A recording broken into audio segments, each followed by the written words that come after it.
hapuskan pensiunan seumur hidup bagi karyawan rakyat DPR RI.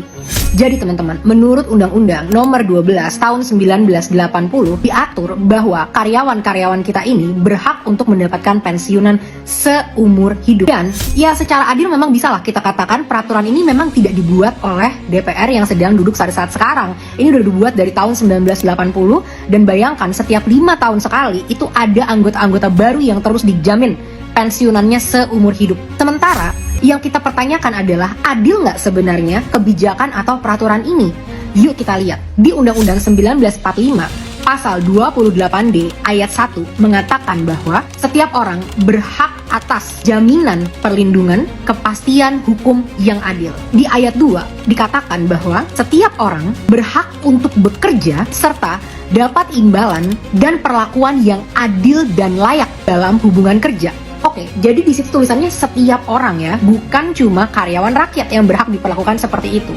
Sekarang kita lihat bagaimana kenyataannya, realitanya. Saat karyawan-karyawan itu diberikan pensiunan seumur hidup, bisa 6-75% tergantung dari berapa lama mereka menjabat. Gimana dengan bos-bos mereka yang membayarkan pensiunan tersebut? Kali ini aku pengen membahas tentang buruh, tulang punggung dari negara kita. Mereka diberikan UU Ketenagakerjaan di mana di situ boleh untuk melakukan outsourcing sesuai dari bagaimanapun kondisi perusahaan. Jadi kalau perusahaan mereka sedang merugi, boleh tuh mereka pecat kapan aja para buruh-buruh yang bekerja di perusahaan mereka.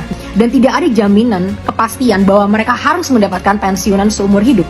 Karena semua ini tergantung dari bagaimana kinerja dari perusahaan tersebut. Yang mereka dapatkan paling jaminan-jaminan sosial kayak BPJS. Mungkin kalau perusahaannya sukses ya bisa lah dikasih dana pensiun gitu kan. Tapi itu nggak semua dan banyak yang bahkan tidak mendapatkan perlindungan pensiun sama sekali.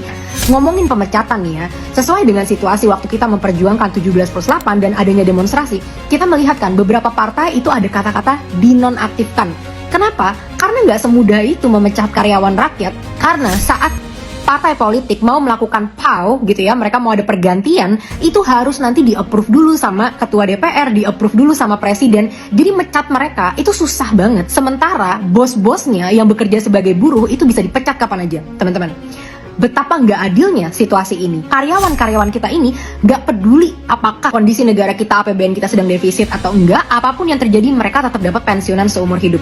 Gimana menurut kalian? Karena menurutku ini sangat diskriminatif ya. Adil nggak peraturan ini? Yuk, aku mau lihat siapa partai-partai politik yang akan menjadi terdepan mendorong untuk menghapuskan pensiunan seumur hidup bagi karyawan-karyawan kita.